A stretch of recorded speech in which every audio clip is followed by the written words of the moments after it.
साक्षात प्रेमस्वरूपिणं नामदेवं च दयामूर्तिनाथं वन्दे पुनः पुनः वैराग्यस्य परामूर्ति देहु क्षेत्रनिवासिनं तुकाराम महाराष्ट्र भक्तराज चतुष्टयं गंगाविशुद्धं नितपादस्पर्शं सरोवेष्टितं चुंबितं पुण्यस्थानं सराले स्थितं तं समाधिस्थमूर्तिं नमामि गंगागिरियोगिराजं तपोज्ञान वैराग्य भक्ति स्वरूपं सदा अलंकृतं साधु संन्यास योगं मुखे यस्य वेदांत शास्त्रार्थ नितिं नमो नारायण गिरिजि ब्रह्म स्वरूपं गुरुर्ब्रह्मा गुरुर्विष्णु गुरुर्देव महेश्वरा गुरु साक्षात परब्रह्म तस्मै श्री गुरुवे नमः। श्री गुरुचरण सरोज रज निज मन मुकुर सुधारी बरनौ रघुबर बिमल जसु जोदाय कुपलचारी बुद्धिहीन तनु जानिके सुमिरो पवन कुमार बल बुद्धि विद्या देव मोहि हरेहु कलेश विकार प्रभु के चरणों में सदा पुनि पुनि करूं प्रणाम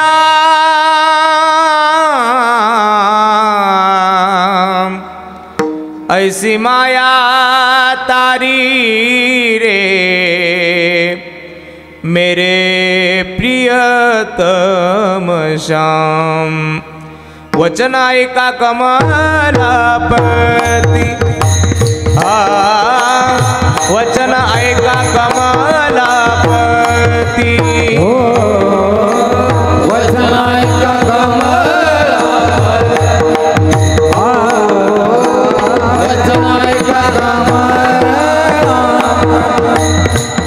माझी रंगाची विनंती कर जोडितो कथे काळी आपण असावे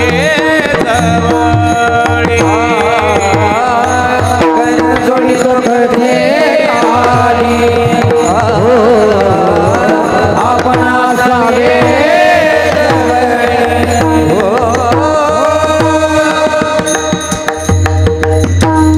वचन ऐका कमलापती माझी रंकाची विनंती कर जोडितो कथे काळी आपण असावे जवळी मस्तक माझा पायावरी या वारकरी संतांच्या सेवे लागी सेवक झालो तुमच्या लागलो निज चरणा आहो जी स्वामी तुकया देवा यावरी न करावा अवहेरू क्षणोक्षणी हाची करावा विचार तरावया पार भवसिंधू नाशिवंत देह जाणार सकळ आयुष्य खातो काळ सावधान। प्रस्तुत साधू संतांच्या पदस्पर्शाने पावनपुनीत झालेल्या महाराष्ट्राच्या मातेला वंदन करून कैवल्य साम्राज्य चक्रवर्ती श्रीमंत श्री ज्ञानोबराय जगद्गुरु श्री तुकोबराय योगीराज सद्गुरु श्री गंगागिरीजी महाराज स्वानंद सुखनिवासी ब्रह्मलीन सद्गुरु श्री नारायणगिरीजी महाराज स्वानंद सुखनिवासी सद्गुरु जोग महाराज व सकल वारकरी संतांच्या ठिकाणी साष्टांग प्रणिपात करतो आणि माझ्या कीर्तन सेवेला सुरुवात करतो।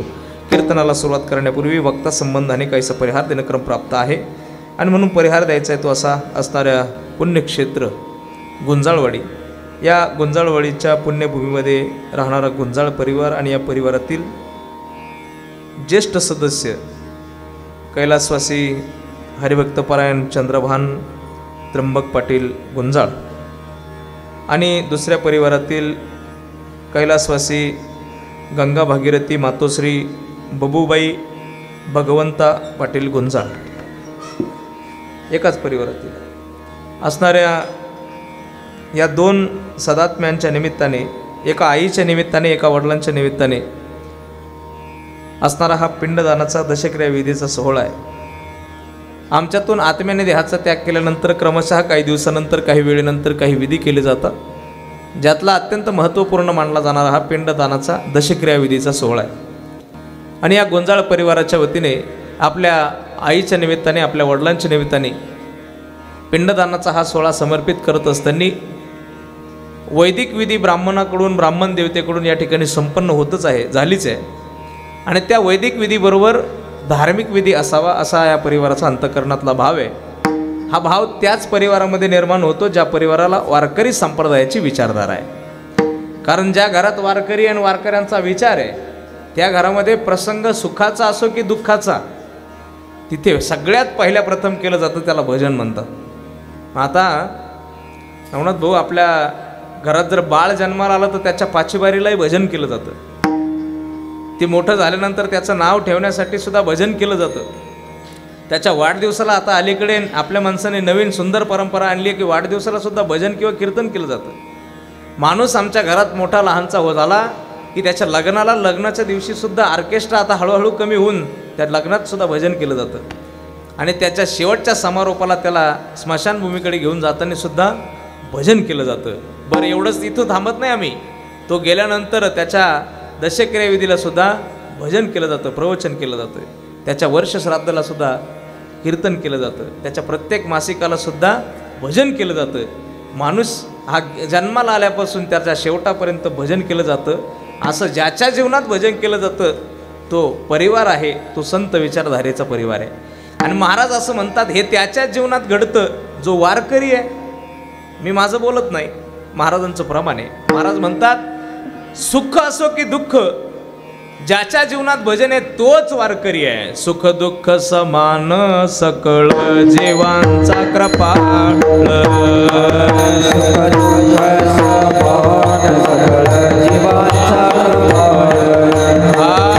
ज्ञानाचा उद्बोध भक्ती प्रेमाचा कल्लोळ, ज्ञानाचा उद्बोध भक्ती प्रेमाचा कल्लोळ, ज्ञानाचा उद्बोध भक्ती प्रेमाचा कल्लोळ, ज्ञानाचा उद्बोध भक्ती प्रेमाचा कल्लोळ.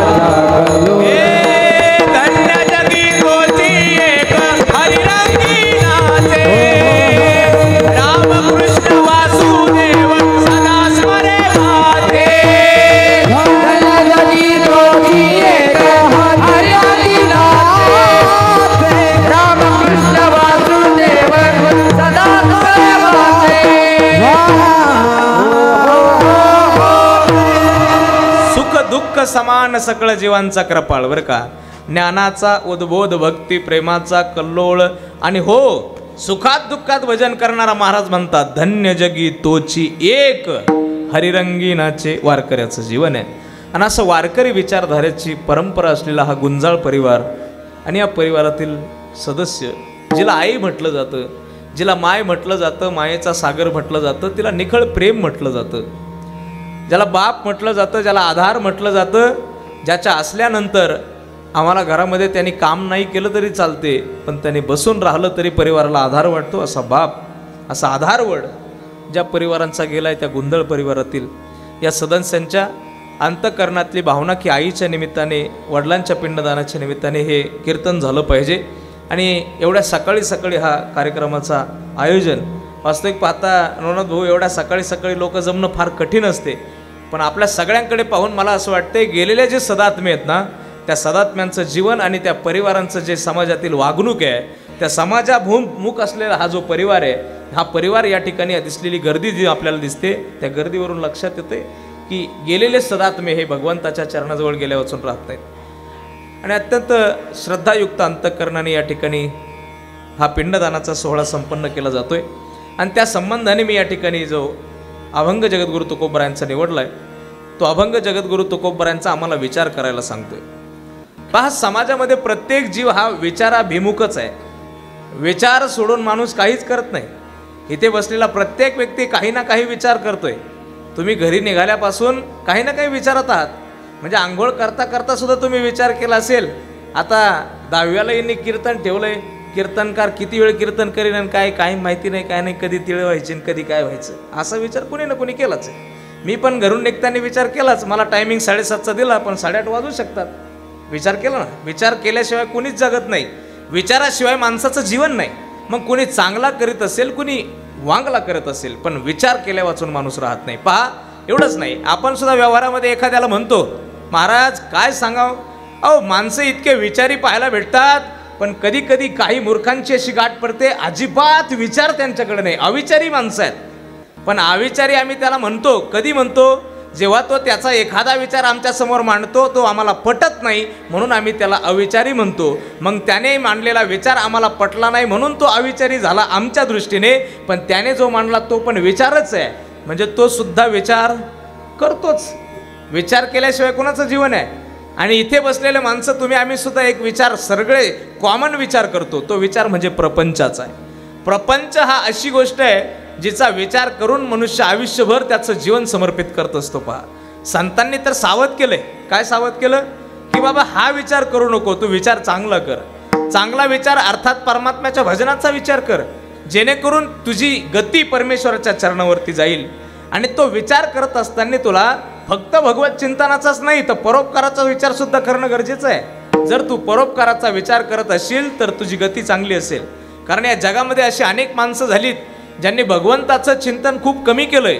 काही माणसांनी तर मंदिर सुद्धा पाहिलेलं नाहीये, काही माणसं अजून देवाच्या समोर सुद्धा गेलेली नाही आहेत, पण समाजामध्ये त्यांचं स्थान खूप मोठं आहे. एक नाव त्याच्यातलं मला जर सांगायचं झालं तर गाडगे बाबा आहेत. गाडगे बाबा कीर्तन करायचे कीर्तन, मी नाही म्हणत नाही, गाडगे बाबा कीर्तन करायचे. पण गाडगे बाबा समाजाला सांगत असताना सांगायचे देवाला मानू नका. म्हणजे मी जो आहे तो विचार सांगतो. एखादा म्हणेल बाबा तुम्ही काय बोलता, तुम्ही चुकीचं बोलताय. एका राष्ट्रसंत गाडगेबाबांबद्दल तुम्ही चुकीचे वाक्य बोलतात. नाही, गाडगेबाबाला आमच्यातील काही समाज नास्तिक समजतो. हो, नास्तिक विचारी मानतो. का?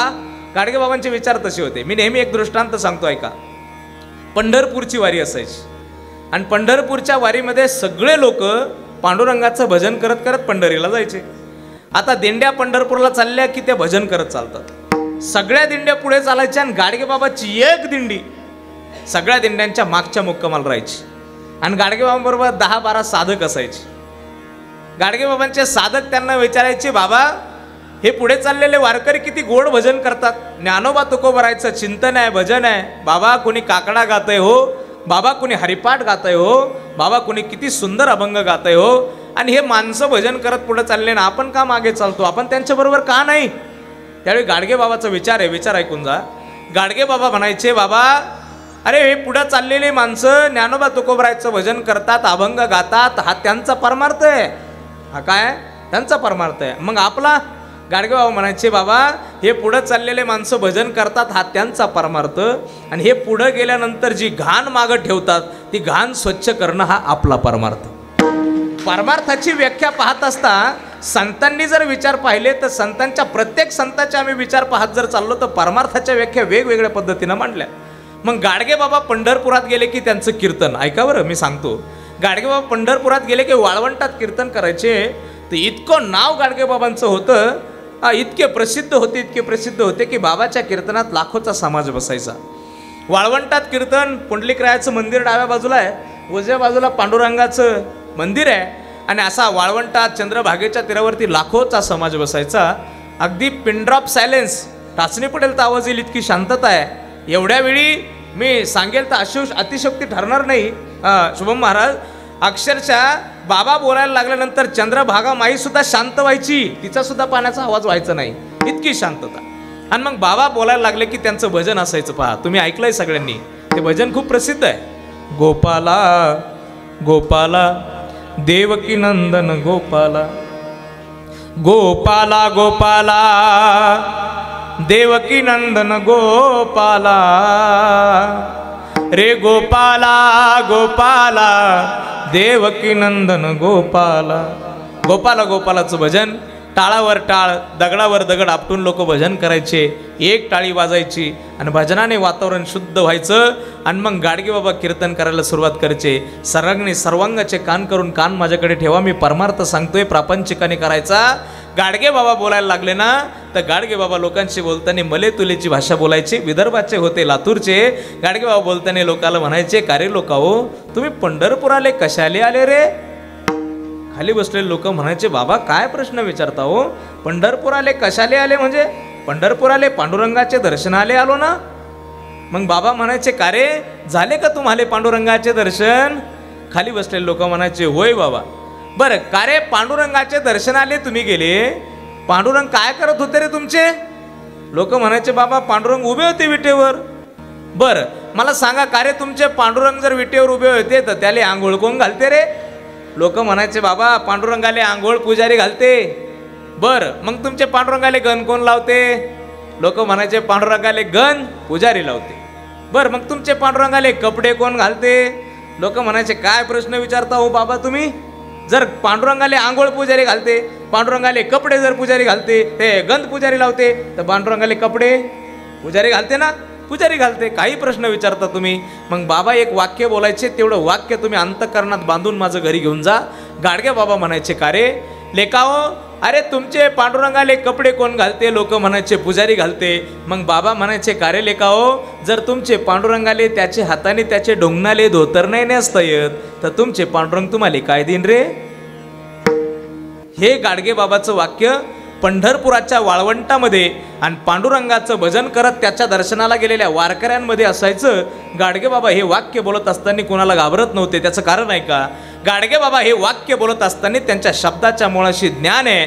बाबा हे वाक्य बोलताना फार जबाबदारीपूर्वक बोलायचे. अरे जर तुमच्या देवाले त्याच्या हाताने कपडे घालता येत नाही, तर तुमचा देव तुम्हाला काय देईल?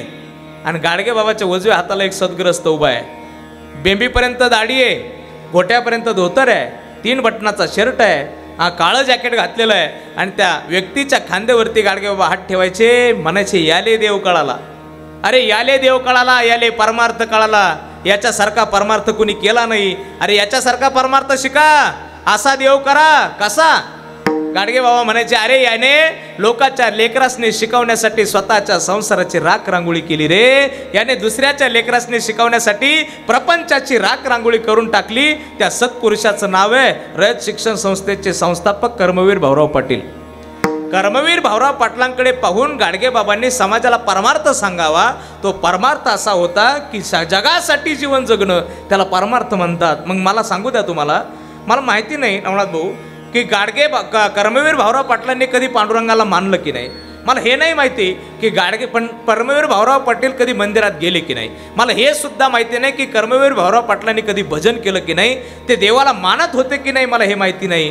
परंतु लाखो माणसं मी समाजामध्ये अशी पाहिली जी कर्मवीर भाऊराव पाटलांनाच देव मानतात.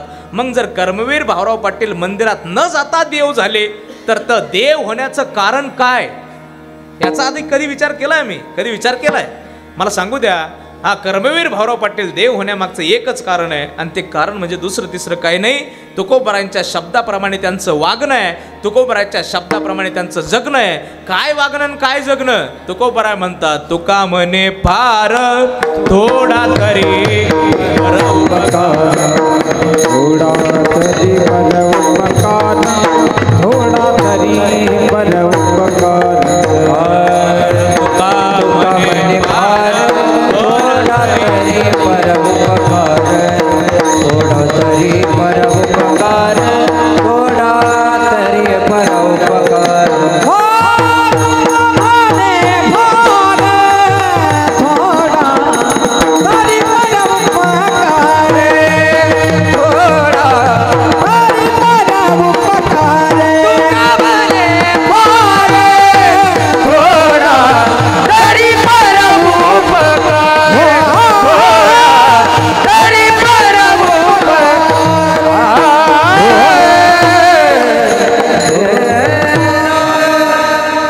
म्हणे फार थोडा तरी परोपकार. फार उपकार करायला आम्हाला जमणार नाही. आम्ही दुसऱ्यावरती फार उपकार करू शकत नाही. म्हणजे आमच्या प्रपंचाकडे दुर्लक्ष करून दुसऱ्याच्या प्रपंचाकडे लक्ष देणे इतका परोपकार आमच्याकडून होणार नाही. म्हणून तुकोबरांनी जाणीवपूर्वक शब्द वापरला, फार नाही, थोडा, थोडा तरी परोपकार. थोडा परोपकार करा. आणि तो परोपकार करत असताना असा करा की ज्याच्यातून जगाचं कल्याण होईल. मुद्दा असा आहे की समाजामध्ये माणसं हे विचारी आहेत. प्रत्येक व्यक्ती विचार केल्या वाचून जीवन जगत नाही. मग कोणाचा प्रपंचाचा आहे, कोणाचा जीवन जगण्याचा आहे, कोणाचा काय. तर काही माणसं दुसऱ्याच्या वाटोळं करण्याचा सुद्धा विचार करतात, काही माणसं त्यात दुसऱ्याचं चांगलं करण्याचा विचार करतात. अरे मग जर विचारातच तुम्ही तुमचं जीवन जगत असेल तर दुसरा तिसरा करूच तोवर महाराज म्हणतात तो नका करू, हा करा. कोणता? क्षणोक्षणी हाची करावा विचार, क्षणोक्षणी हाची करावा विचार, क्षणोक्षणी हाची करावा मनुष्य करावा विचार रावया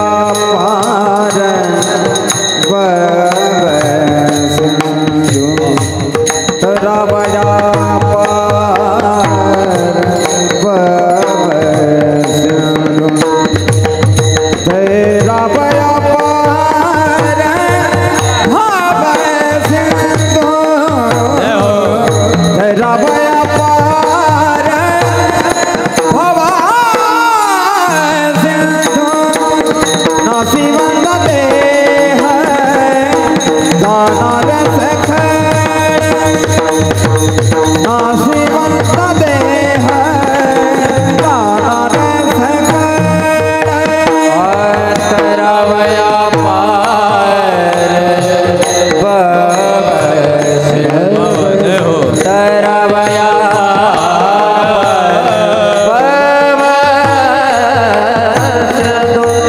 तरवया पार तरवया पार भवसिंधु नाशिवंत देह जाणार सगळे नाशिवंत देह जाणार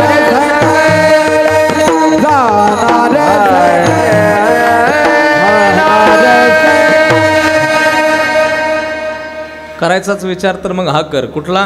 तरावया पार भवसिंधू. संसार सागरातून तरण्याचा विचार कर. कारण संसार सागरातून तरण्यासाठीच मृत्यू लोकात आला. कशासाठी? देवे दिला देह भजना गोमाटा. भजनासाठी दिला, पण आम्ही मात्र मार्ग चुकलो. तोया झाला फाटा बादिकेचा. औट हाथ का मानव देह अल्लाह ने मुझ दिया. औट हाथ का मानव देह अल्लाह ने मुझ दिया. खाया पिया सुख से सोया. खाया पिया सुख से सोया. नाद माना खोया. खाया पिया सुख से सोया. नाद माना खोया. बचपन नारायण तू भजमन नारायण. बचपन नारायण भजमन नारायण. ओ नारायण. कबीरदासजींचा शब्द आहे. औट हात का मानव देह अल्लाह ने तुझे दिया. खाया पिया सुख से सोया नाग जमाना खोया. रे खाया पिया सुख से सोया नाग जमाना खोया. रे भजमन नारायण भजमन नारायण भजमन नारायण भजमन नारायण. तुला शरीर मिळालं बाबा, आणि तू शरीराचा उपयोग कशासाठी करायचा आणि तू कशासाठी केला? खाया पिया सुखसे सोया नाहक जमाना खोया. जीवन तू असं व्यर्थ घातलं. ज्या विचारात तू घालायला पाहिजे होतं त्या विचारात घातलं नाही. प्रपंचाचा विचार करूच नका असं अजिबात महाराज म्हटले नाही. महाराज तर उलट म्हणतात, नका ते जो रांडा पोरे बर का सुखे बांधा माड्या घरे. घर बांधा, बंगले बांधा, माड्या बांधा, जमिनी घ्या, जुमले घ्या, पाहिजे तसं राहा, आनंदी राहा. प्रपंच थाटून करा, पण तो प्रपंच थाटून करत असताना कसा करा? संकल्पावी माया संसाराची. हा संसार माझा नाही असं म्हणून करा, मग तो देवाला आवडेल. संतांनी तसा केला म्हणून देवाला आवडला. बरं इतका आवडला, महाराज म्हणतात निळा म्हणे देव राबे त्यांचे घरी. दत्त चोपदारी करीत असे. दत्त चोपदारी करीतसे श्रीखंड्या चंदन उगाळोनी करी श्रीखंड्या चंदन उगाळोनी करी. इतका प्रपंच आवडला की देवाने येऊन राबलं. पण संतांच्या घरी देवाने येऊन राबलं कारण त्यांचं कर्म तितकं उत्तम आहे. एक तर जीवन तुमचं माझं कर्मात बांधलेलं आहे. आम्ही तुम्ही कर्माधीन आहे. आम्ही फक्त एका भ्रमात आहे की हे दुःख आलं म्हणजे आमच्याकडून काहीतरी चुकलं आणि सुख आलं म्हणजे आम्ही काहीतरी पुण्य केलं. हा अर्थात तसंच आहे. परंतु आयुष्यभर पुण्यकर्म करणारा व्यक्ती माणूस सहज एखाद्याला म्हणतो बाबा तुमचा तर कधी परमार्थ चुकला नाही, हरिपाठाला खाडा नाही, काकड्याला खाडा नाही. लोक मस्त तुम्हाला म्हणते नका डोकं उठू, पण तुम्ही काकडा बंद नाही केला कधी, कीर्तन बंद नाही तुमचे, प्रवचन बंद नाही, ज्ञानेश्वरी पारायणाला तुम्ही सगळ्यात पहिल्या नंबरला आहे, सगळ्या गोष्टी परमार्थाच्या तुमच्या जिथल्या तिथं चालू आहे, पण तुमच्याच आयुष्यात दुःख कमून. हा, तुमच्या आयुष्यात का दुःख कमी आहे? हा, एवढे दुःख तुम्ही का भोगावे? एवढं परमार्थ चाललाय पण दुःख तुमच्याच आयुष्यात आहे. एवढा श्रावण महिना गेला, गणपती गेला, नवरात्र गेला, पण शेजारच्यांच्या घरातला बॉम्बलाचा वास गेला नाही अजून. पण त्यांना उलशिक दुःख नाही, उलशिक दुःख नाही. 4 बोर घेतले पण तुमचे एका बोरला पाणी नाही. त्यांनी एकच बोर घेतला त्यांना 4 इंची पाणी लागलं. मग एवढा परमार्थ करून तुमच्या जीवनात का दुःख? त्यांना तर सुख आहे. मग वाईट वागलेलं चांगलं त्यापेक्षा नाही. एवढं वाईट वागून सुद्धा परमात्मा किंवा त्यांना जर त्यांचं प्रारब्ध साथ देत असेल तर ते पूर्वसंचित आहे. आणि इतकं पुण्य करून सुद्धा आमचा जर आम्हाला परमार्थ आडवा येतो असं वाटत असेल, दुःख आमच्या मागे लागलं असेल तर ते सुद्धा आपलं पूर्वसंचित आहे. कारण हे तुम्ही आणि मी मानून थांबत नाही. इथे विश्वाचा नायक प्रभू श्री रामचंद्र सुद्धा या कर्माला मानतो. ज्यावेळी भरतजी रामप्रभूला समजावण्यासाठी चित्रकूटात जातात. भरत चला रे अपने भैया को मनाने, भैया को मनाने, राम को मनाने, भैया को मनाने, राम को मनाने, भरत चला रे अपने भैया को मनाने, भरत चला रे अपने भैया को मनाने, अवध राम को अर्पण करने, प्रभुता प्रभु चरणों में देने, राज तिलक के काज सजा के, माताए चली संग प्रजा के, राजा को अपना अधिकार लौटाने, भरत चला रे अपने भैया को मनाने, अपने भैया को मना, अपने भैया को मनाने. भरतजी रामप्रभूला मनवण्यासाठी निघाले कारण रामप्रभू अयोध्या सोडून वनवासासाठी निघून गेलेत. भरताला कळालं आपल्या आईने आपल्यासाठी राज्य मागितलं. राग आला भैताला आईचा. आईला म्हणाला भरत, आई अगं जर तू माझ्या देवासारख्या भावाला वनवास मागितला असेल तर हा भरत तुला आजपासून आई म्हणणार नाही. आईशी संबंध तोडला भरताने.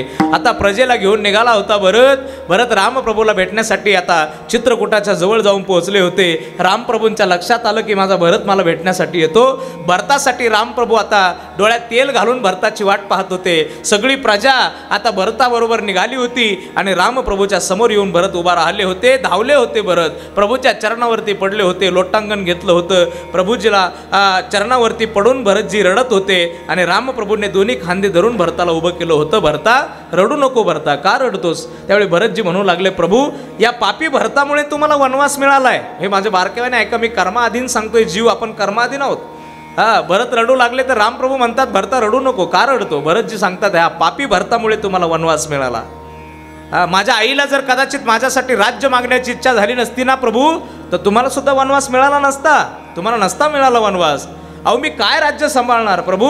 तुमच्यासारखा सामर्थ्यवान जर बंधू असेल, देव असेल, तर मी काय राज्य सांभाळणार? प्रभू तुम्हाला राज्य सांभाळण्यासाठी अयोध्येत परत यावं लागेल. रामप्रभू भरताला हसत हसत म्हणतात, भरता अरे बाबांचं वचन सांभाळण्यासाठी मला जाणंच जाणं आहे आणि त्यांचं वचन सांभाळण्यासाठी तुला राज्य पाहणंही पाहणं आहे. भले 14 वर्ष का पाहत नाही, त्याच्यानंतर मी पाहिल, पण तोपर्यंत तुला पाहावं लागणार आहे. भरतजी म्हणतात जर वनवासाला जाणं गरजेचंच असेल, ऐका भरताचे वाक्य, सक्का नाही बरं का, सावत्र भाऊ आहे, सावत्र. मी भावाबद्दल बोलतोय. भाऊ भरत म्हणतो रामप्रभूंना, प्रभू जर वनवासाला जावंच लागत असेल तर तुमच्या जागेवर वनवासाला भरत जाईल आणि माझ्या जागेवर राज्य तुम्ही सांभाळा. रामप्रभू म्हणतात नाही. तुला काय वाटतं भरता, मी वनवासाला चाललो म्हणजे हे तू काही नाही मागितलं म्हणून वनवासाला चाललो का? राजा दशरथाने दिलं म्हणून मला वनवास आहे का? तुला काय वाटतं तुझ्या आईने मागितलं म्हणून तुला राज्य मिळालंय का? नाही.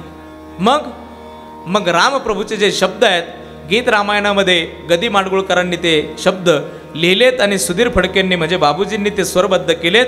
हे शब्द सगळ्यांनी तुम्ही कान उघडे ठेवून ऐका, आपल्या बरोबर ठेवा. आम्ही ज्या दुःखाला दोष देतो, दुःख आलं की देवाला दोष देतो, सुख आलं की देवाला धन्यवाद द्यायला विसरतो, आम्ही जे करतो ना आम्ही आजपासून सोडून देऊ. हे शब्द तुम्ही लक्षात ठेवा. हे जे दुःख आमच्या जीवनात येतं, हे जे सुख आमच्या जीवनात येतं, याला कोण कारणीभूत आहे? रामप्रभू भरताला सांगतात. गडी माडगुळकर म्हणतात, सुधीर फडके गातात की दैव जात दुःखे भरता, दोष ना कुणाचा, दैव जात दुःखे भरता, दोष ना कुणाचा, पराधीन आहे जगती पुत्र मानवाचा, दोष ना कुणाचा. कुणाचा दोष नाही. हा जो देह आहे ना भरता, हा पराधीन आहे, हा आपल्या हातात नाही आहे.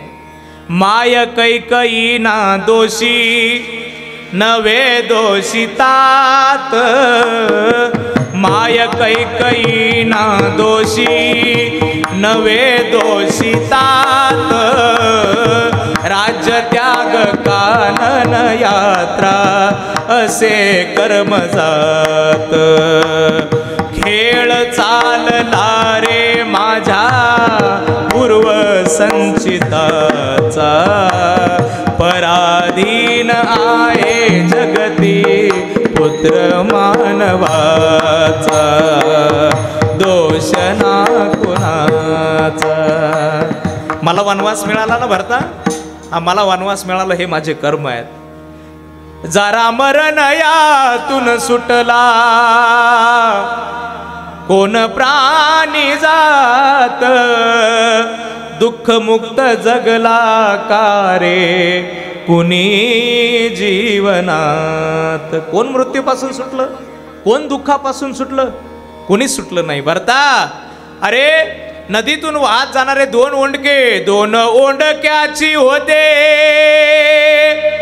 सागरात भेट, एक लाट तोडी दोघा पुन्हा नाही गाठ. एक अशी लाट येते तर दोन लाकडांना वेगळं करून टाकते, एक लाकूड इकडं तर एक लाकूड इकडं, पुन्हा त्यांची भेट होत नाही.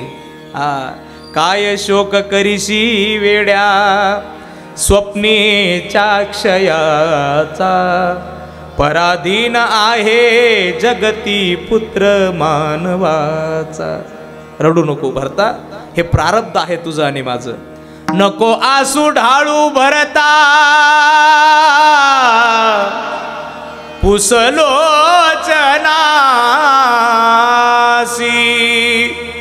तुझा आणि माझा आहे मार्ग वेगळाची. अयोध्येचा हो तू राजा, रंक मी वनाचा, पराधीन आहे जगती पुत्र मानवाचा, दोष ना कुणाचा. कुणाचा दोष नाही. हे कर्म जे आहेत ना, हे कर्म आमचे आम्हाला भोगावे लागतात. हे भोगण्यासाठी कधीच कोणी येत नाही. महाराज त्याच्यासाठी जाणीवपूर्वक आम्हाला आठवण करून देऊन म्हणाले, बाबा तुला वाटत असेल समाजात परिवारात मला हे सोडवतील ते सोडवतील, पण नाही, कोणीच नाही. तू का म्हणे तो सोडविला कोणी, तू का म्हणे तो सोडविला कोणी,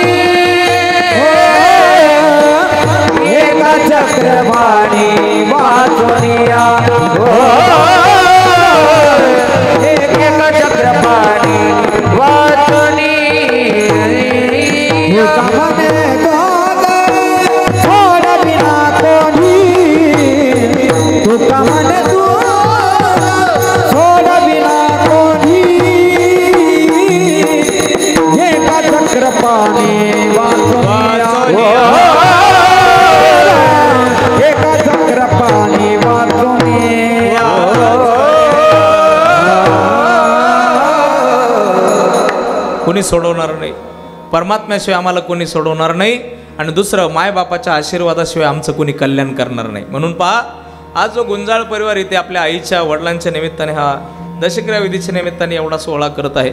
आईबद्दलचं ते प्रेम आहे, वडिलांबद्दलचं ते प्रेम आहे, आणि मला असं वाटतंय ती कृतज्ञता आम्ही त्यांची व्यक्त करण्यासाठी हे सोहळे करणं अत्यंत गरजेचं आहे. का करावं पुण्यस्मरण, कशासाठी केलं पाहिजे, का करतात दशक्रिया विधी, कशासाठी केलं पाहिजे, या सगळ्याचा जर विचार आम्हाला तुम्हाला जर ग्रंथाचा पटत नसेल, 21वे शतक आहे सुनील बाबा, 21व्या शतकाला आम्ही ग्रंथ सांगायला सुरुवात केली तर लोक म्हणतात बाबा चंद्रावर चालली माणसं, तिसरं यान गेलं आपलं चायना चंद्रावरती, आता किती दिवस ग्रंथ.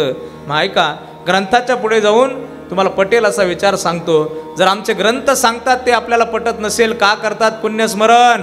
जर ग्रंथाचा विचार पटत नसेल तर विचार दुसरा ऐका. हे पुण्यस्मरण त्यासाठी करतात, त्यांनी आमच्यावरती अनंत उपकार केले, त्या उपकारातून उत्तीर्ण होण्यासाठी त्यांचं पुण्यस्मरण करावं लागते. शास्त्र तर असं म्हणतं, ज्ञानोबराय असं म्हणतात, ते आहे तोपर्यंत जिवंतपणे त्यांची सेवा करावी. काय म्हणते ज्ञानोबराय म्हणतात, तया सेवेशी कीर शरीर आहे. बरं का, हे ज्ञानोबरायचं एवढं वाक्य तुम्ही ओराशीच बांधा गड्या. ज्ञानोबराय म्हणतात तया सेवेशी कीर शरीरे. कीर शरीरे म्हणजे काय, फक्त सेवा करा नाही. ज्ञानोबराय म्हणतात प्रसंगी जीव द्यावा लागला तर द्या, आईसाठी वडिलासाठी. कुठं सापडतील माणसं, अशी माणसं सापडतील काय, जीव द्यावा. लॉकडाऊनमध्ये पहिल्या पॅन्डेमिकमध्ये हे आपल्या पारनेर तालुक्यात एक घटना घडली. मुस्लिम समाजाचा मुलगा आहे. तुम्ही टी व्हीवरती त्यावेळी वृत्तपत्र नव्हते, बंद होते, टी व्हीवरती बातमी होती. पारनेर तालुक्यातला एक पोरगा आहे मुस्लिम समाजाचा, आपल्या आईला दोन्ही किडन्या फेल झाल्या आणि म्हणून तो किडनी पाहत होता. पॅन्डेमिक लॉकडाऊन होतं. लॉकडाऊनमध्ये काय कोणी कोणाच्या दारात जात नव्हतं, कोणी कोणाशी बोलत नव्हतं, आणि मग त्याला खूप अवघड गेलं किडनी सापडणं. नंतर त्याने विचार केला डॉक्टर माझी मॅच होते का बघा, आणि योगायोगाने त्याची किडनी आईला मॅच झाली. सगळं ठरलं, ऑपरेशन करायचं ठरलं, आणि मुलाने माझी किडनी आईला द्या असं ठरलं. स्वतःची किडनी आईला द्यायची ठरलं. का, माझी आई जिने मला जन्म दिला, मला तळहाताच्या फोडासारखं वाढवलं, अरे तिने लोकांच्या घरी काबाड कष्ट करून मला जर चालायला लावलं, मला जर खाऊ पिऊ घातलं, मला जर लहानचं मोठं केलं असेल, तर माझी आई जर आता अडचणीत दुःख भोगत असेल, दवाखान्यात पडलेली असेल, तर माझ्या नजरेसमोर मी तिला जाऊ देऊ कसं, नाही जाऊ देऊ शकत. मी तिला माझ्या नजरेसमोर जाऊ देऊ शकत नाही.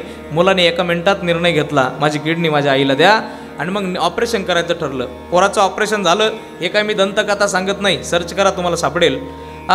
पोराने किडनी द्यायची ठरवलं, टेस्ट झाल्या, आणि पोराला ऑपरेशन थिएटरमध्ये घेऊन त्याची किडनी काढण्यात आली. आईला दुसऱ्या ऑपरेशन थिएटरमध्ये ठेवलं होतं. आता किडनी फक्त प्लांट करायची होती, ट्रान्सप्लांट करायचं होतं. आता किडनी आईला द्यायचीच होती. आईला कळालं की किडनी मिळाली तुम्हाला, पण किडनी कोणी दिली, आईला सांगण्यात आलं किडनी तुम्हाला तुमच्या लेकराने दिली. आनंद झाला आईला, इतका आनंद झाला, रडायला लागली ती माय, आणि रडता रडता इतके आनंद अश्रू तिच्या डोळ्यातून व्हायला लागले. तर माया लेकराने माझ्यासाठी किडनी दिली म्हणून ती आई गतप्राण झाली. तिनं किडनी देण्याच्या अगोदर तिनं तिचे प्राण सोडले. पहा, ती आईने तिचे प्राण सोडले, पोरांनी तिचं काम केलं, आई सुद्धा आनंदात निघून गेली. अर्थात पोरगा आदू झालं, एक किडनी त्याची काढली, ते आदू झालं.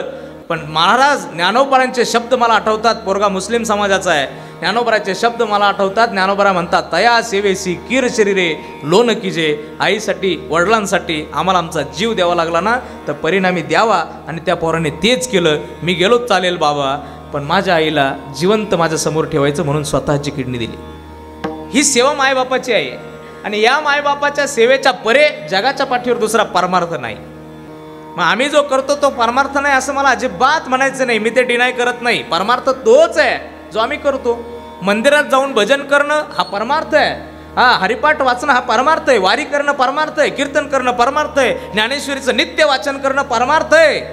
पण याही पुढे जाऊन श्रेष्ठ परमार्थ जर घरातून सुरुवात करायचा असेल तो माईबापाची सेवा आहे.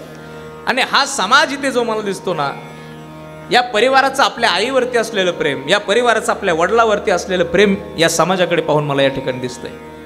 समाजाभिमुख असलेला परिवार, समाजात वावरत असलेला हा परिवार, अत्यंत चांगल्या पद्धतीचं आयुष्य दादा या ठिकाणी जगले. अत्यंत चांगल्या पद्धतीचं आयुष्य आई या ठिकाणी जगल्या. आपल्या मुलांना लहानचं मोठं करत असताना अनेक कष्टाला सामोरं जावं लागले असेल. किती कष्ट, आईचे कष्ट, बापाचे कष्ट काय सांगण्यासारखे आहेत का दादा? समाजात असे माणसं सुनील महाराज आपल्याला पाहायला मिळतात. फिरता फिरता लोक म्हणतात बाबा सगळं चांगलं आहे बरं का, हे जेवढं तुम्हाला दिसतं ना, पठ्ठ्याला कष्ट करावं लागले, आमच्या म्हाताऱ्याला काही जमलं नाही आयुष्यभर.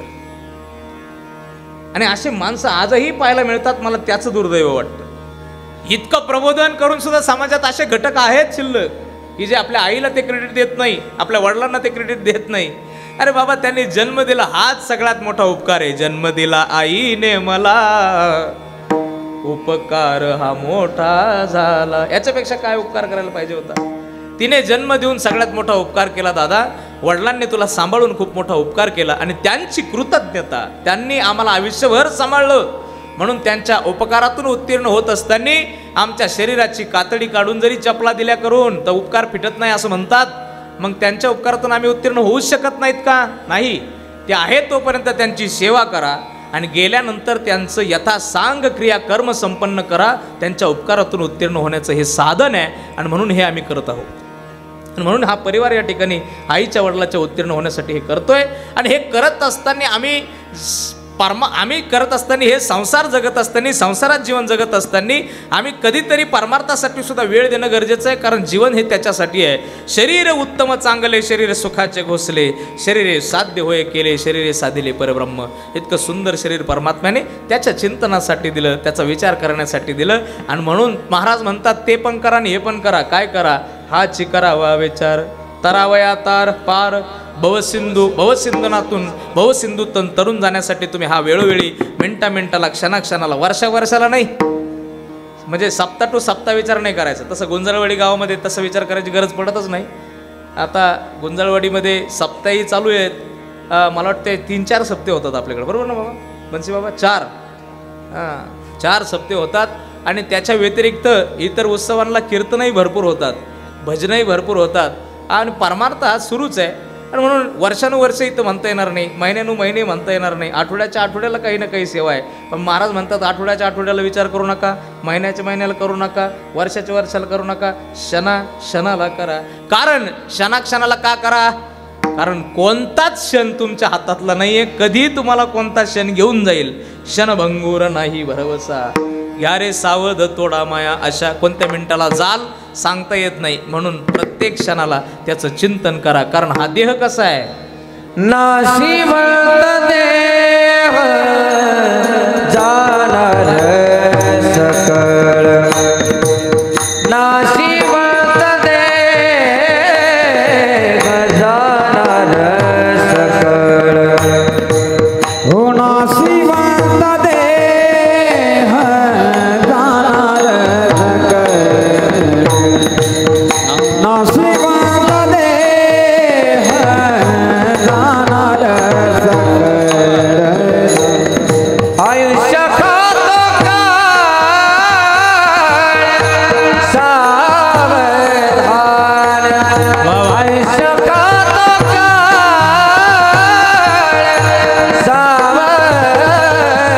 सावधान, आयुष्य खातो काळ सावधान, नाशिवंत देह जाणार सकळ, नाशिवंत देह जाणार सकळ.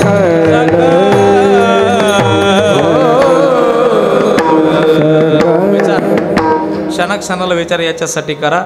कारण हा देह जो आहे ना, नाशिवंत देह जाणार सकळ. आयुष्य खातो काळ सावधान. काळ खायला उठलेला आहे. काळाची उडी पडेल बा जेव्हा, सोडविना तेव्हा माई बाप. मायाने बाप सुद्धा सोडत नाही. सोडविना तेव्हा पाठची बहीण, शिजेची कामीन दूर राहे. महाराजांनी किती विचारपूर्वक शब्द बोललेत. अर्थात हे विचार बोलताना समाजातील घटकांना ऐकायला कानाला कडू वाटतात. सुनील बाबा, महाराज असं का बोलता तुम्ही? सोडविना तेव्हा मायबाप. आमच्या आईचं आणि वडिलांचं आमच्यावरती नितांत प्रेम होतं.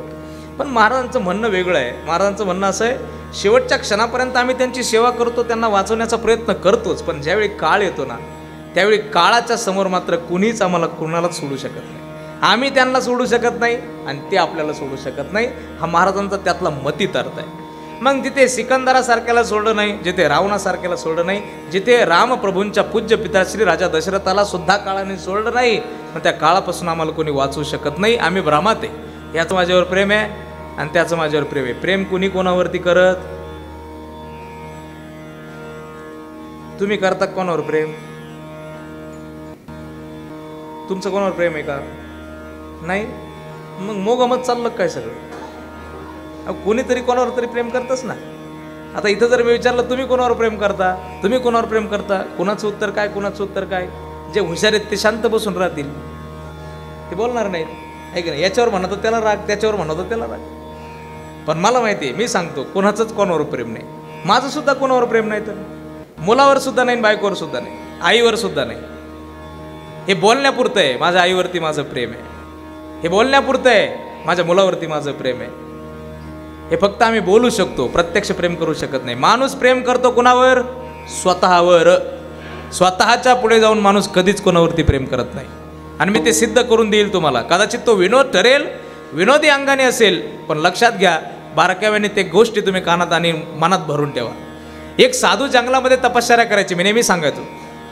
आणि तपश्चर्या करणारे साधू एक दिवस जंगलात तपश्चर्या करत होते आणि एक म्हातारा गावातला त्या साधूच्या दर्शनाला गेला. आणि साधूच्या दर्शनाला जाऊन दर्शन घेऊन मागं फिरला. साधूने त्याला अडवलं, बाबा कुठे राहता? म्हणे गावात राहतो. बरं, तुम्ही रोज येता दर्शनाला? म्हणे हो. मग बसा जरा वेळ. म्हातारा म्हणे मला बसता येणार नाही, माझ्याकडे वेळ नाही. का? म्हणे मला घरी जावं लागेल. का? आपण बाबा मी जर घरी गेलो नाही तर घरचे माझ्याशिवाय चहा सुद्धा घेत नाही. म्हणे का? म्हणे इतकं प्रेम आहे त्यांचं माझ्यावर, माझ्याशिवाय घरात पान हलत नाही. असं बोलतात ना माणसं व्यवहारात. इथं बरेच जण आहेत तसे, म्हणजे मी सुद्धा म्हणतो कधी कधी माझ्याशिवाय पान नाही हलत, म्हणतो कधी कधी व्यवहारात, माझ्याशिवाय पान हलत नाही. मग साधूने सांगितलं, बाबा एक काम करा, तुमच्याशिवाय घरात जर पान हलत नसेल आणि तुमच्याशिवाय घरात चहा होत नसेल आणि तुमच्यावर इतकं प्रेम असेल ना, तर उद्यापासून तुम्ही माझ्याकडे पहाटे 4 वाजता या. म्हणे येतो. म्हातारं पहाटे 4ला आलं. पहाटे 4ला म्हातारा आलं तर साधू खुश होऊन साधूने सांगितलं, हे बघ बाबा, मी तुम्हाला आता समाधी योग शिकवणार आहे. समाधी योग म्हणजे योगातली सर्वोत्तम अवस्था आहे. श्वास न घेता जिवंत राहण्याची प्रक्रिया, तिला समाधी योग म्हणतात. आणि मग साधूने म्हाताऱ्याची प्रक्रिया सुरू केली, प्रॅक्टिस सुरू केली. प्रॅक्टिस सुरू झाल्यानंतर म्हाताऱ्याची प्रॅक्टिस जवळजवळ वर्षभर चालली. माझ्याकडे कान ठेवा. 1 वर्षामध्ये म्हातारं 4 तास श्वास थांबायला लागलं. किती तास? 4 तास. आणि 4 तास म्हातारं श्वास थांबायला लागल्यानंतर साधूने एक दिवस विचारलं, बाबा घरचे प्रेम? खूप प्रेम करतात म्हणे बाबा, माझ्याशिवाय तर काहीच नाही. म्हणे असं? मग आता एक काम करा, उद्या माझ्याकडे येऊ नका. म्हणे मग काय करू? उद्या माझ्याकडे यायचं नाही, घरीच थांबा. पण मग काही चुकलं का माझं? म्हणे चुकलं काहीच नाही. प्रेम करतात? म्हणे खूप प्रेम करतात. म्हणे मग आता उद्या प्रेमाची परीक्षा आहे. काय परीक्षा? सकाळी पहाटे 5ला उठलात की माझ्याकडे येऊ नका, तोंडावरती गोधडी घ्या आणि झोपून घ्या, समाधी लावा. समाधी किती तास चालते? 4 तास. हा, तुमच्या ध्यानात आहे, ज्याच्या ध्यानात आहे त्याचा फायदाच होणार. पहा, 4 तास समाधी चालते. 5ला समाधी लावली, 6, 7, 8 आणि 9 वाजेपर्यंत समाधी चालणार. म्हातारं पहाटे 5ला समाधी लावून झोपलं. म्हातारी पाहिलं बा 5 वाजता उठतं रोज, म्हातारं 5:30 वाजले तरी म्हातारा आला ना. मग म्हातारीने विचार केला, बा आजारी बिजारी काय? पोराला हाक मारली. म्हणे भाऊ अरे म्हातारं का म्हणून उठलं नाही? पाय बरं रोज 5ला उठतं. पोरगं म्हणे जाऊ दे झोपू ती, गुंजळवाडीला गेलं ते भाजनाला. गुंजळवाडीला भजनाला गेलं म्हणून झोपून दिलं त्याला नरेंद्र भाऊ. 5:30चा 6 वाजले, म्हातारं हालायला तयार नाही. मग म्हातारी मात्र गडबडली. म्हातारी म्हणे भाऊ याडे न करू, म्हातारं तापलं काय पाय, का म्हणून उठा ना. मग पोरगं आलं गडबड, तोंडावरची गोदडी बाजूला केली आणि त्यांनी पहिली म्हातारीला हाक मारली, दादा हो दादा. दादाचं 1 नाही 2 नाही. आणि मग तिने हे बोट घेतलं, नाकाच्या जवळ नेलं. असंच करते ना तुमच्याकडं, सेम असंच करते. श्वास पाहिले, श्वास काय झाले होते? बंद. समाधी लावली होती म्हाताऱ्याने, समाधी लावलेली म्हातारं, श्वास बंद. पोरगं गडबडलं, म्हातारीला हाक मारली, बयो. दादा गेले. बरं दादा गेले म्हटल्यानंतर काय शांत बसले घरातले? शांत बसले घरातले? ती जिथं बसेल होती तिनं तिथून उडी मारली म्हाताऱ्याच्या छातीवर. दादा दादा आता मी कुणाकडे पाहायचं ना, आता मी काय करायचं ना, आता मी कुणाला सांगायचं ना, तारा ना ना रे ना. असं रडायला. त्याच्यात आता बरेच पद राहते बरं का, पण माझे सगळे पाठ नाही आहेत. जेवढे येते तेवढे सांगितले तुम्हाला. मग म्हातारी रडायला लागली तर म्हातारी रडायला लागल्यानंतर बाकीच्या यायला शांत बसता येतं घरात. तू माझ्यासारखा नका बोलू, मला थोडं खरं बोलायची सवय आहे. बाकीच्याला शांत नाही बसतात. तू कोबरायचं प्रमाण आहे, मी खोटं बोलणार नाही. तू कोबराय म्हणतात सासूसाठी रडे सून आणि भाव अंतरीचा भिन्न. सासूसाठी सोनाला रडावंच लागते. बरं तिचं रडणं कसं असते त्याच्यासाठी सुद्धा महाराजांचं प्रमाण आहे. माझं बोलणारच नाही, मला का यायचंय गुंजळवाडीत परत. महाराज म्हणाले कसं रडते, मोले घातले रडाया, अशी रडते. कशी, नाही असू आणि माया राम, मोले घातले रडाया. रोजाने रडायला लावलं रडती. डोळ्याला अश्रू नाही ना अंतकरणात माया नाही. पण सगळेच तसे असतात असं अजिबात नाही बरं का. आणि मग सासू रडायला लागली, सुना रडायला लागल्या, घरदार जमलं आणि असं घर गच्च भरून आलं. मग पाहुणे रावळे फोन झाले, पाहुणे रावळे यायला लागले.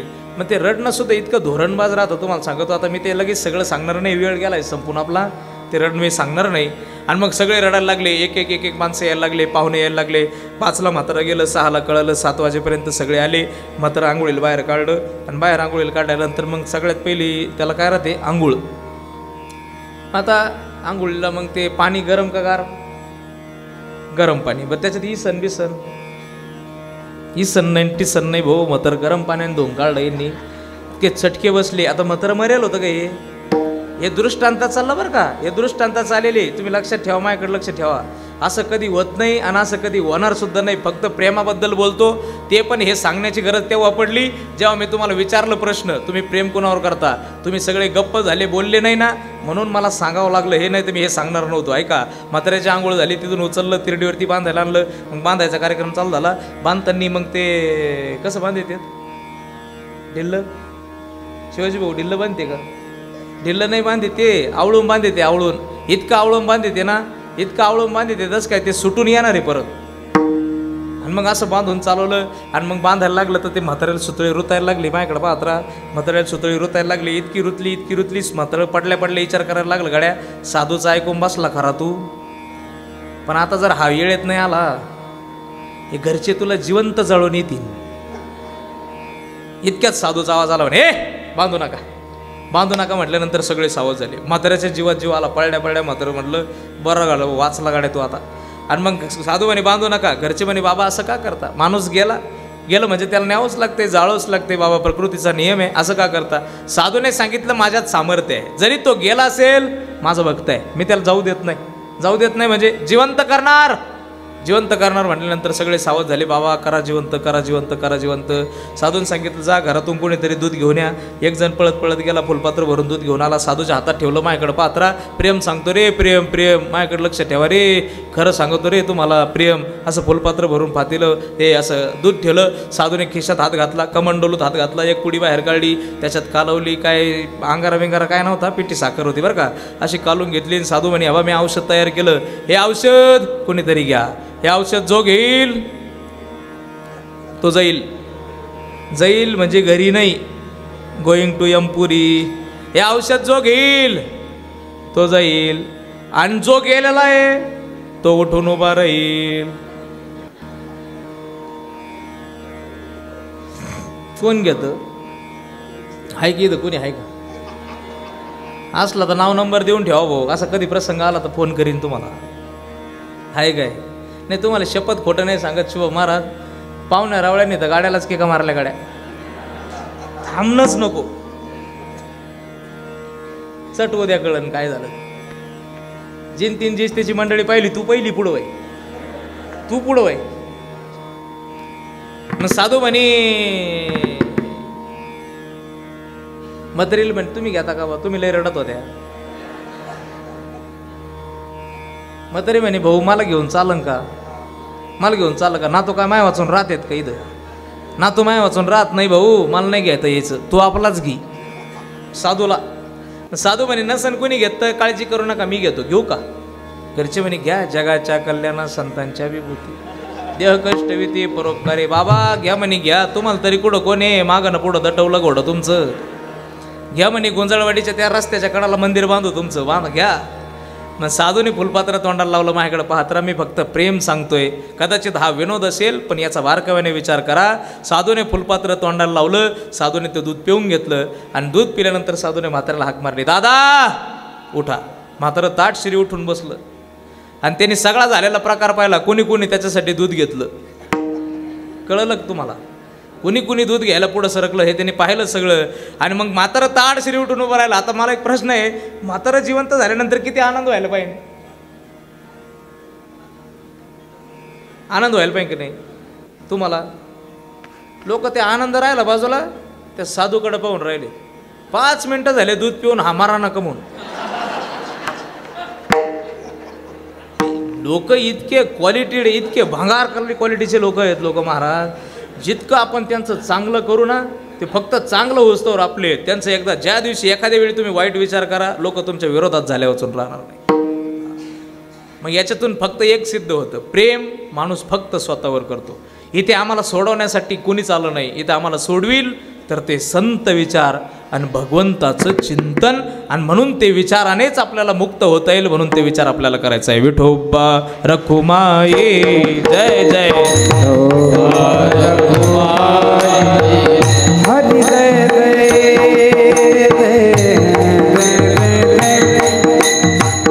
विठोबा रखुमाई जय जय विठोबा रखुमाई जय जय विठोबा रखुमाई. हरी जय जय हरी जय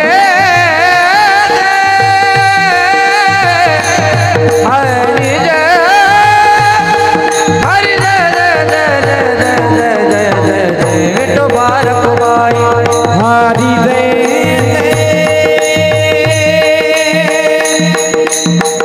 हरि जय हरि जय विठोबा रखुमाई जय जय विठोबा जय विठोबा रखुमाई. जय जय विठोबा रखुमाई. हरि हरि हरि हरि जय जय जय जय जय जय जय जय जय विठोबा रखुमाई. जय जय विठोबा रखुमाई. हरि जय जय विठोबा जय विठोबा रखुमाई. जय विठोबा रखुमाई रखुमाई. सनोक्षणी हाचे करावा विचार तरा व्यापार भव सिंधू नाशिवंत देह जाणार सकळ आयुष्य खातो काळ सावधान. एवढंच नाही, महाराज म्हणतात याच्यातून जायचं असेल तर संत समागमे धरावी आवडी तरावी ताडळी परमार्थाची. का? कारण तुका म्हणे इहलोकीच्या व्यवहारे नको डोळे दुरे भरूने राहू. अजिबात तसं करू नको. संतांच्या विचारात भगवंताच्या चिंतनात तुझं जीवन समर्पित कर. कारण भगवंताच्या चिंतनाने जीवाची मुक्ती होईल.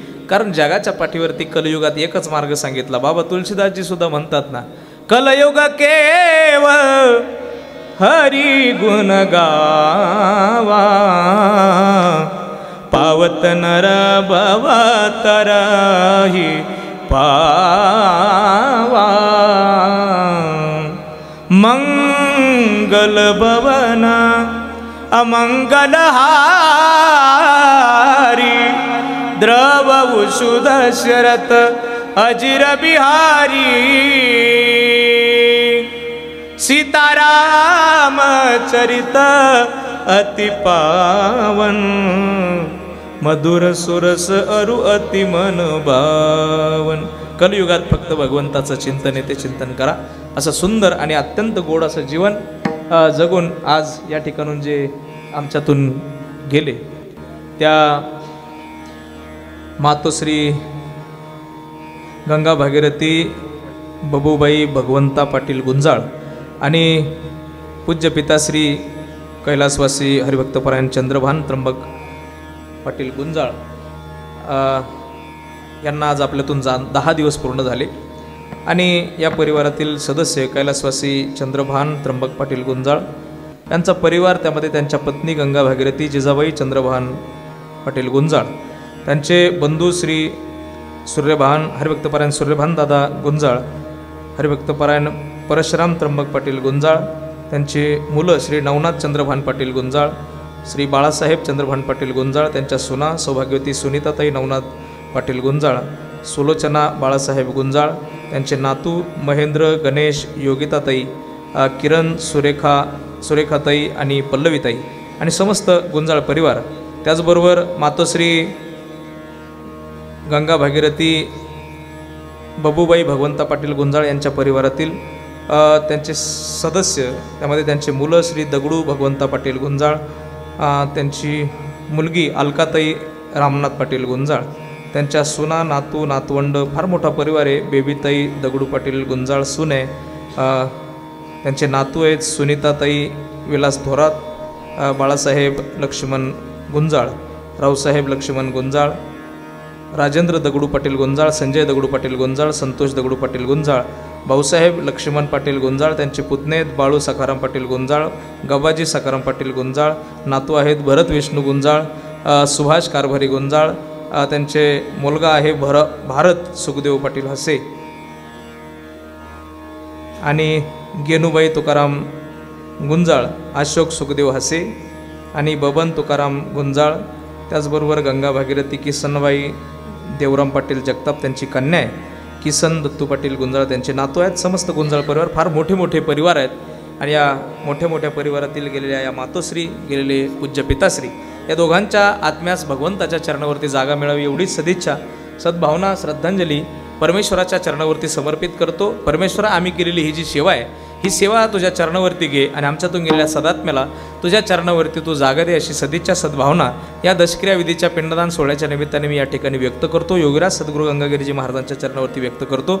सद्गुरू जोग महाराजांच्या चरणावरती व्यक्त करतो आणि या ठिकाणी सेवेला पूर्णविराम देतो. अनेक मान्यवर या ठिकाणी बहुसंख्येने उपस्थित आहे. राजकीय, पारंपरिक, सामाजिक क्षेत्रातील मान्यवर मंडळी या गुंजाळ परिवारावरती प्रेम करणारी विशेष उपस्थित आहेत. त्यामध्ये प्रामुख्याने उपस्थिती ज्यांची आहे ती या ठिकाणी महाराष्ट्रातील एक सुप्रसिद्ध आणि नामवंत कीर्तनकार, आमच्यासाठी अत्यंत ज्येष्ठ असणारे ज्येष्ठ गुरुबंधू हरिभक्तपरायण सुनीलजी महाराज मंगळापूरकर, तेही या ठिकाणी आवर्जून उपस्थित आहे. त्याचबरोबर गाण्याच्या साथीसाठी उपस्थित या ठिकाणी या परिसराचं, आमच्या श्रामपूर तालुक्याचं, संगमनेर तालुक्याचं वैभव आहे आदरणीय हरिभक्तपरायण संगीत अलंकार शुभमजी महाराज बनकर, त्याचबरोबर हरिभक्तपरायण नवनाथजी महाराज गीते पखवाजाच्या सेवेसाठी उपस्थित हरिभक्तपरायण आमचे माऊली महाराज या ठिकाणी आहेत. माऊली महाराजांना विशेष धन्यवाद. फार सुंदर पखवाज आहे. साऊंड सिस्टीमवाले दादा आणि वारकरी संप्रदाय यूट्यूब कीर्तन चॅनलचे मालक आदरणीय आमचे संकेत दादा या ठिकाणी उपस्थित आहे. त्यांच्या माध्यमातून अनेक कीर्तन आपल्याला यूट्यूबवरती श्रवण करायला मिळतात, त्यांनाही विशेष धन्यवाद. बन्सी बाबा या ठिकाणी आहेत, महादेव मंदिराचे व्यवस्थापक आहेत, त्यांना विशेष धन्यवाद. आणि सर्वच मान्यवर मंडळी आहे. आदरणीय नवनाथजी आरगडे पाटील, उपसभापती, संगमनेर तालुका पंचायत समितीचे उपसभापती आदरणीय नवनाथ भाऊ या ठिकाणी होते, त्यांनाही विशेष धन्यवाद. आणि सर्वच मान्यवर मंडळी सर्वांच्या चरणावरती नतमस्तक होतो. सेवेला या ठिकाणी पूर्णविराम देतो. ज्ञानेश्वर माऊली, ज्ञानराज माऊली, तुकाराम, ज्ञानेश्वर माऊली, ज्ञानराज माऊली, विठ्ठल जय जय, जय विठ्ठल, जय जय विठ्ठल.